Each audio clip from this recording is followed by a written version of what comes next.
Hola, mi nombre es Sara Olga Mariscal Márquez, soy estudiante de octavo semestre de la Universidad Abierta y a Distancia de México.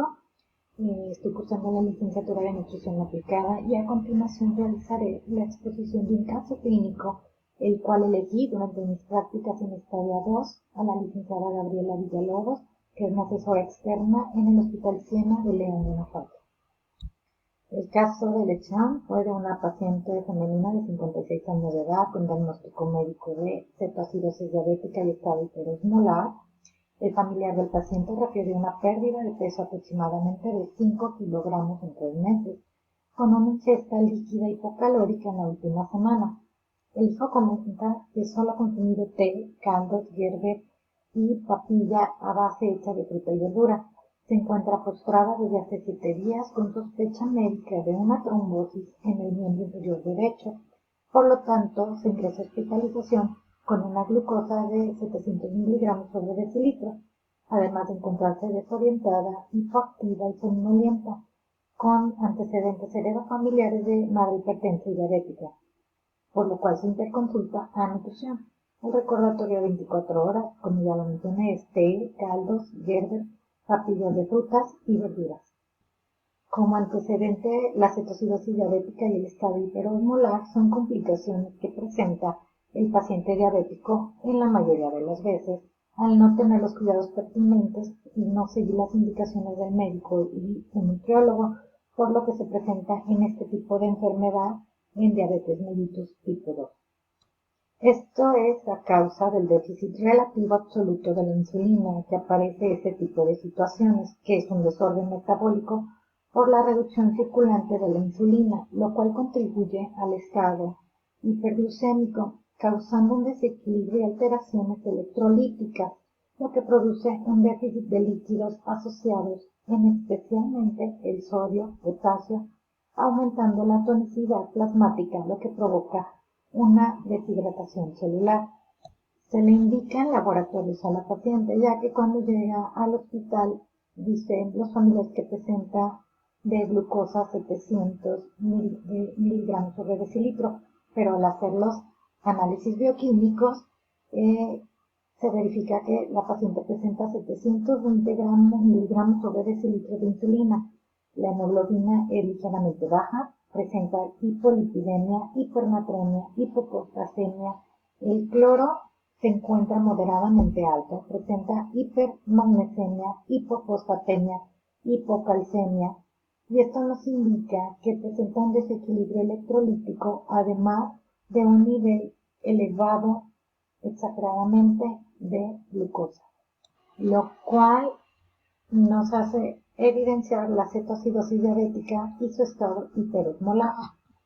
En cuanto a sus valores antropométricos, a pesar de mostrar un índice de masa corporal del 20.13, el cual es un rango normal para su peso y talla, se procedió a realizar las medidas pertinentes para poder constatar que la paciente muestra una desnutrición leve, ya que su percentil se encuentra entre 80 y 90 de acuerdo al resultado de sus medidas antropométricas.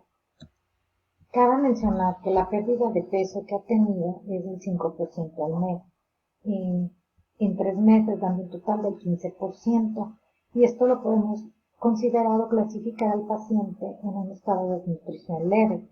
Cabe mencionar que al indagar con los familiares no saben exactamente el tiempo y la pérdida de peso exacta, pero sí tienen una noción de que es en el lapso de 3 meses. Por lo cual, con la evidencia que contamos y con las medidas antropométricas al hacer la conversión, podemos ver que su pérdida de peso, de acuerdo al privado nutricional, es de un 12.5% en 3 meses. Para ser más certeros en el diagnóstico en cuanto a la desnutrición de la paciente, se corroboraron datos del estado de nutrición, por lo cual se procedió a utilizar fórmulas antropométricas donde el percentil obtenido del área de circunferencia del brazo se encuentra del 0 al 5 y su interpretación es magro, por el rango que muestra la tabla de referencia que una mujer de 55 a 59 años y esta paciente cuenta con 56 años de edad. Respecto al área del brazo, el resultado obtenido mediante las fórmulas para las medidas antropométricas nos muestra que se encuentra en un percentil del 5 y su interpretación es magro. Y en porcentaje del área grasa del brazo, igual, también se obtuvieron mediante fórmulas antropométricas y las mediciones pertinentes se encuentran en el percentil de 5 a 10, donde su interpretación es grasa de bajo promedio.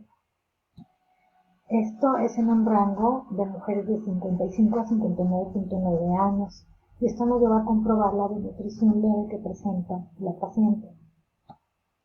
Para comenzar a tratar nutricionalmente a la paciente y evitar que tenga más desórdenes de baja de peso o metabólico, se verifican guías como Aspen, Espen, Cenetec, NICE para diagnosticar su estado nutricio, analizando las alteraciones bioquímicas y conocer y saber el criterio de riesgo en el que se encuentra para evitar el síndrome de realimentación.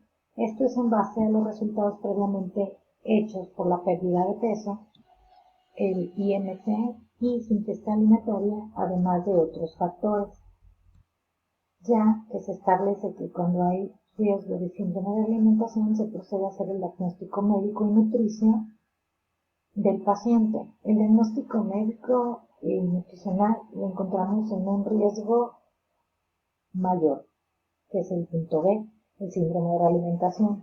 Cumple con 4 factores de riesgo mayores. El B, que es el síndrome de realimentación, que es el IMC, pérdida de peso del 12.5% en 3 meses, en la poca ingesta de alimentos, refiriéndose a la dieta líquida hipocalórica en los últimos 7 días, y los laboratorios alterados, sobre todo en los electrolitos de magnesio, potasio y sodio.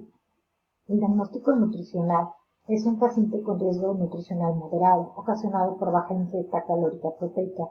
Información evidenciada por el familiar de la paciente con respecto a la baja ingesta de macronutrientes diarios, aportando del 0 al 25% al día, evidenciado por la pérdida de peso en los últimos 3 meses de 5 kilogramos, que es el 12.5%, con nutrición alterada relacionada por laboratoriales. Al contar con un diagnóstico nutricio, se vuelven a verificar las guías Aspen, Espen, Cenetec, NICE, etc., dependiendo del riesgo, y se siguen los lineamientos para otorgar las cantidades de macronutrientes en un plan elaborado de las kilocalorías por día que se le deben otorgar. Esto para el restablecimiento nutricio de la paciente. El total de kilocalorías que se deben otorgar en el lapso de 5, 7 o 10 días, dependiendo del estadio y a las necesidades nutricionales de la paciente. Lo que se busca nutricionalmente al abordar un paciente es que debe ser todos los condimentos y protocolos de acuerdo al guía. Esto es para evitar el síndrome de realimentación y por lo tanto se opta por comenzar con nutrición vía oral, donde para el grupo en el que se encuentra ahí en el estadio, que es el grupo B, el grupo 2 o alto riesgo, la recomendación durante los primeros 3 días es brindar de 10 a 15 kilocalorías por kilogramo por día. Para los días 4 y 5 se requiere aportar del 15 al 25 kilocalorías por kilogramo por día y el día 6 progresar con 30 kilocalorías por kilogramo por día. Entre los días 7 y 10 se les debe aportar todos los requerimientos. Esto también se debe checar de acuerdo a tolerancia. Respecto al balance de fluidos, aportar desde del día 1 al 3, 25 a 30 miligramos por kilogramo por día. A partir del día 4, de 30 a 35 miligramos por kilogramo al día. Y esto es importante mencionar que se debe restringir el sodio. La distribución que queda para esta paciente debe ser con una dieta de 40 a 60% de hidratos de carbono, 30 a 40% de grasas y 15 al 20% de proteína. El tipo de alimentación para esta paciente va a ser enteral vía oral y como referencia se tomó la fórmula de Rodito para poder hacer la distribución, quedando de 10 a 15 kilocalorías por kilogramo por día, porque es riesgo moderado, quedando un total de 400 kilocalorías por día para esta paciente. De las 400 calorías que se le darán diario al paciente para ver la tolerancia, con supervisión de la asesora y sugerencia, se optó por enfocarse en aportar solo las kilocalorías. Se le dará mediante fórmula enteral glucerna, que es una fórmula especializada para la enfermedad, ya que es para diabéticos, y se le dará en distribuciones de 3 tiempos de comida, quedando en 144.6 mililitros en cada tiempo de comida. También se realizó un cuadro dietosintético para la elaboración de dieta artesanal por si fuera necesario, si no tuviera la tolerancia la paciente con la fórmula para nutrición enteral vía oral. Entonces nosotros teníamos que tener como segunda opción para actuar de forma inmediata. Esta distribución se hizo igual con 400 kilocalorías, quedando con un porcentaje del 45% de hidratos de carbono, 40% de lípidos, 15% de proteínas.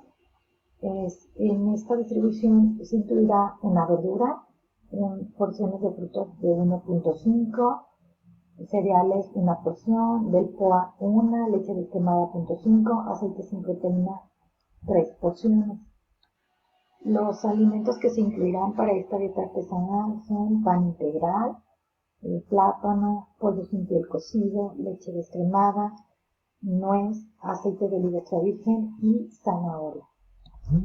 Todo esto con los y lineamientos que se siguen para realizar una dieta artesanal y evitar que haya contaminación en los alimentos a la hora de la preparación.